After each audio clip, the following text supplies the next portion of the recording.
सल्लल्लाहु अलैहि वसल्लम, सल्लल्लाहु अलैहि वसल्लम, सल्लल्लाहु अलैहि वसल्लम। अऊज़ु बिल्लाहि मिनश शैतानिर रजीम।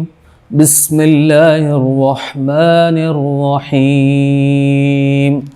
वमा अर्सलनाका इल्ला रहमतल लिल आलमीन। सदक़ल्लाहुल अज़ीम। ए नबी सल्लल्लाहु अलैहि वसल्लम, हमने तुमको दुनिया वालों के लिए रहमत बनाकर भेजा है। मोहतरम भाइयों एवं बहनों, आज से हम आप सभी के समक्ष हज़रत मोहम्मद सल्लल्लाहु अलैहि वसल्लम की पवित्र जीवनी एवं संदेश का लाइव प्रसारण करने जा रहे हैं। मुझे इस बात की बेहद खुशी है और साथ ही मैं ईश्वर का बेहद आभारी हूँ कि उसने मुझे यह कार्यक्रम आपके समक्ष प्रस्तुत करने का अवसर प्रदान किया। यह कार्यक्रम आज से 1 माह तक हर रोज़ रात 10 बजे से 10 मिनट तक प्रसारित किया जाएगा और यह विशेष रूप से हमारे उन भाइयों और बहनों के लिए है जिनके समक्ष हज़रत मोहम्मद सल्लल्लाहु अलैहि वसल्लम का नाम आता है तो वो उस महापुरुष की कल्पना मुसलमानों के पेशवा अथवा नेता के रूप में कर बैठते हैं और इस्लाम को मुसलमानों के जातीय धर्म अथवा संप्रदाय की संज्ञा देते हैं। ये एक बड़ी भ्रांति है जो प्रत्येक हिंदुस्तानी भाई के मन में छाई हुई है। वास्तव में यह दोष उनका नहीं है, बल्कि दोष है उन करोड़ों मुसलमानों का जिन्होंने आज तक अपने कर्तव्य से मुंह मोड़ रखा है। उन्होंने कभी प्रयास ही नहीं किया वो इस महान ईश्वरीय अनुग्रह यानी ग्रेस को जो उन्हें मानव जाति के प्रिय नेता से मिला था जन जन तक पहुँचाते। आज मानव समाज का एक बहुत बड़ा भाग इस ईश्वरीय मार्ग से वंचित रह गया है, जिसकी जिम्मेदारी उन समस्त मुसलमानों पर है जिन्होंने आज तक अपने आप को अन्य समुदायों से अलग रखा है। जबकि हमारा कर्तव्य तो ये था कि हम इस ईश्वरीय मार्गदर्शन को जन जन तक पहुँचाते और सारे विश्व में वास्तविक शांति स्थापित करते, जिसका आदेश हमें उस महापुरुष ने दिया था। उस महापुरुष द्वारा जो ईश्वरीय संदेश पवित्र कुरान के रूप में हमें मिला है उसे हमारे वतनी भाई मुसलमानों का जातीय धर्म ग्रंथ समझते हैं और मुसलमानों ने भी कुरान को अपनी निजी संपत्ति एवं पैतृक धरोहर समझकर इसे शेष मानव समाज से पृथक रखा है। जबकि वास्तविकता यह है कि कुरान एवं इस्लाम समस्त मानव जाति के लिए एक ईश्वरीय अनुग्रह, ग्रेस तथा आध्यात्मिक संपत्ति, स्पिरिचुअल प्रॉपर्टी। इस सार्वभौमिक सत्य यूनिवर्सल ट्रूथ का पूर्ण आभास हमें उस समय होता है जब हम ईश्वर के अंतिम संदेष्टा हज़रत मोहम्मद सल्लल्लाहु अलैहि वसल्लम की पवित्र जीवनी का अध्ययन करते हैं एवं उस पवित्र जीवन पर एक निष्ठा डालते हैं तो हमें मालूम होता है कि वास्तविक कल्याण की प्राप्ति और पूर्ण मानव बनने के लिए अनिवार्य है कि हम उस महापुरुष के आदेशों का पूर्ण रूप से पालन करें तथा उसके पद चिन्हों का अनुसरण करें। आज आवश्यकता इस बात की है कि हम इस्लाम के सही अर्थ को स्वयं समझें और शेष मानव समाज को इस्लाम का बोध कराने की कोशिश करें। इस्लाम का वास्तविक अर्थ आज्ञा पालन एवं आत्मसमर्पण है। इस्लाम समस्त मानव जाति के समक्ष एक ऐसी जीवन व्यवस्था प्रस्तुत करता है जिसका आधार ईश्वरीय आदेशों का अनुपालन है। इस्लाम वो जीवन व्यवस्था है जिसमें मानव जीवन के आध्यात्मिक, स्पिरिचुअल, सामाजिक, सोशल एवं नैतिक, मोरल आदि समस्त पक्ष आ जाते हैं। मानव जीवन का कोई ऐसा पहलू नहीं जो इस्लाम की परिधि से पृथक हो। इस्लाम को यदि हम हज़रत मोहम्मद सल्लल्लाहु अलैहि वसल्लम के पवित्र जीवन की संज्ञा दें तो यह अतिशयोक्ति न होगी। हज़रत मोहम्मद सल्लल्लाहु अलैहि वसल्लम का जीवन समस्त मानव जाति के लिए वह दर्पण है जिसमें वह अपना रूप देखे और अपनी दिशा निश्चित करे और अपने जीवन को इस्लाम अर्थात ईश्वरीय धर्म के अनुसार बनाए।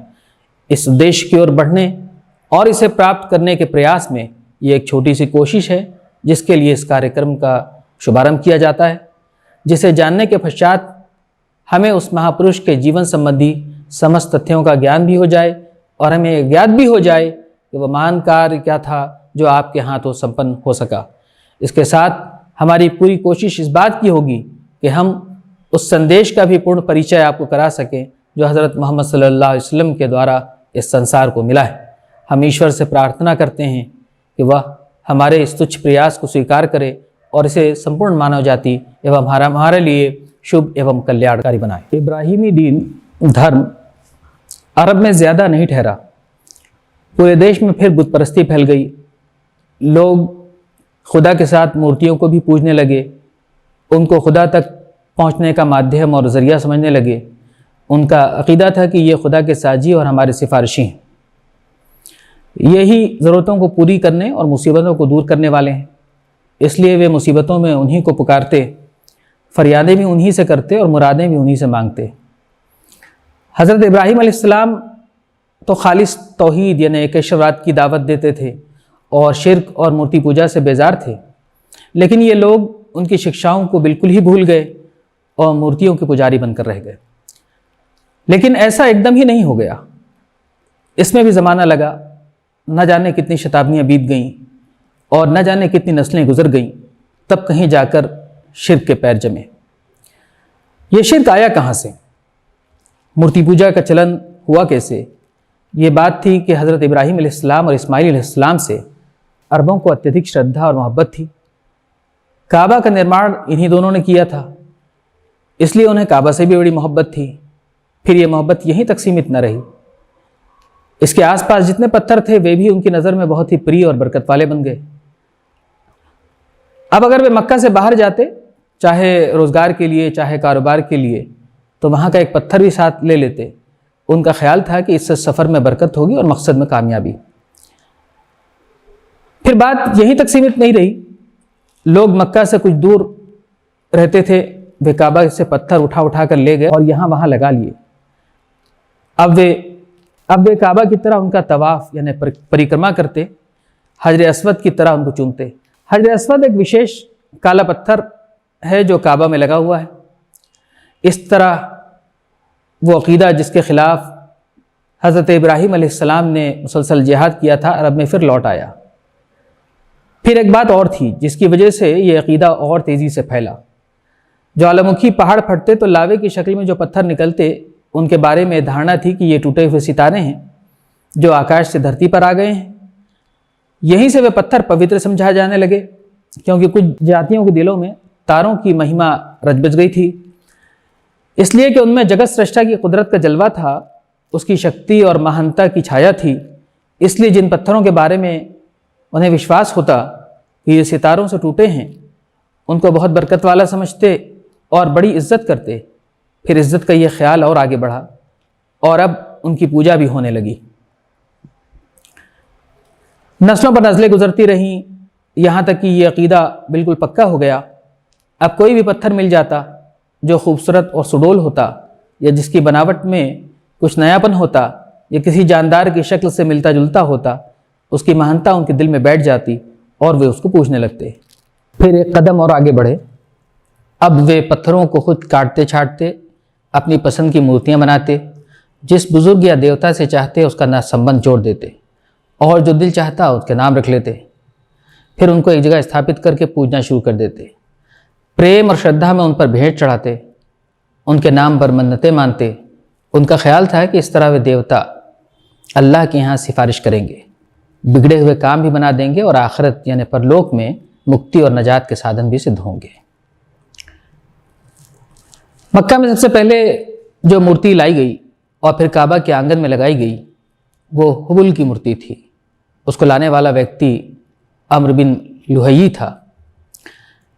ये कहीं सफ़र कर रहा था, रास्ते में एक जगह से गुज़र हुआ, देखा लोग मूर्तियाँ पूज रहे हैं। उसको बहुत भला मालूम हुआ। उसने कहा, एक मूर्ति हमें भी दे दो, हम अपने यहाँ ले जाएंगे, हम भी इसकी पूजा करेंगे। लोग हंसी खुशी तैयार हो गए और वो मूर्ति लेकर मक्का आ गया। फिर धीरे धीरे काबा में और मूर्तियाँ आ गईं। उसमें दो मूर्तियाँ प्रमुख थीं, इसाफ और नायला की। ये जमजम नामक कुएं पर लगी थीं। उस समय वह बिल्कुल पट चुका था, बहुत से तो उसका नाम तक न जानते थे। यही नहीं, ज़्यादातर कबीलों की अपनी अपनी मूर्तियाँ भी थीं जो इधर उधर विभिन्न इलाकों में लगी हुई थीं। मिसाल के तौर पर उज़्ज़ा, यह कुरैश की सबसे बड़ी मूर्ति थी। लात, ताइफ में एक कबीला था सकीफ़, यह उसकी मूर्ति थी। मनात, मदीना में तो मशहूर कबीले थे, औस और खजरज, ये उनकी मूर्ति थी। इसके अलावा और भी बहुत सी मूर्तियाँ थीं। काबा वही घर था जिसे इब्राहीम और इस्माईल अलैहिस्सलाम ने अपने मुबारक हाथों से बनाया था, बड़ी आरजुओं और तमन्नाओं से बनाया था, जिसके बनाने में अपना खून पसीना एक किया था। क्यों? सिर्फ इसलिए कि यह तौहीद यानी एक ईश्वरवाद का केंद्र बने, रब का सबसे बड़ा घर बने। लेकिन कौम ने साथ ना दिया, यही अल्लाह का घर बुतखाना बन गया। यही तौहीद का केंद्र शिर्क का स्रोत बन गया। लोग इब्राहीम अलैहिस्सलाम की दी हुई शिक्षा को भूल बैठे। अब उन्हें याद भी ना रहा कि कभी इसी घर से तौहीद की आवाज़ यानी एक ईश्वरवाद की आवाज़ बुलंद हुई थी। बल्कि अब उनके लिए इसकी कल्पना भी मुश्किल थी कि मूर्ति पूजा के अलावा भी कोई सत्य हो सकता है। जिस बाप ने मूर्तियों के खिलाफ बगावत करके पूरी कौम की दुश्मनी मोल ली थी, अब उसी बाप की औलाद मूर्तियों पर दिल और जान से न्यौछावर थी। मक्का में न जाने कितने इनकलाब आए और गुजर गए, न जाने कितनी नस्लें आईं और मिट गईं, न जाने कितनी कौमें सत्ता में आईं और बेदखल हो गईं, यहाँ तक कि बागडोर कुसई के हाथ में आई। ये किलाब के बेटे थे और इस्माइली ख़ानदान से इनका ताल्लुक़ था। कुरैश के रिश्तेदारों और संबंधियों ने भी साथ दिया और हर प्रकार से उनका सहयोग किया। मक्का में अब तक खेमे ही खेमे थे, इमारतों का नामो निशान न था। किसी में यह हिम्मत न हुई कि काबा की ज़मीन में कोई घर बनवाए या कोई दूसरी इमारत बनवाए जो बैतुल्लाह यानी काबा से ऊंची हो। कुसई पहले आदमी हैं जिन्होंने यह हिम्मत दिखाई। उन्होंने एक इमारत बनवाई जिसका नाम दारुन नदवा मंत्रालय रखा। वहाँ वे मक्का के बड़े लोगों को जमा करते, बैठकर नागरिक समस्याओं पर विचार करते, अहम मामलों में उनसे सलाह लेते। वहीं मुकदमों के फैसले भी होते और शादी ब्याह के मामले भी तय होते। फिर कुसई ने कुरैश को भी इमारतें बनाने का हुक्म दिया। इस प्रकार उन्होंने भी काबा के आसपास अपने घर बनाए, परंतु बीच में काफ़ी जगह छोड़ दी कि हाजी आए तो तवाफ़ यानी परिक्रमा में कोई परेशानी ना हो।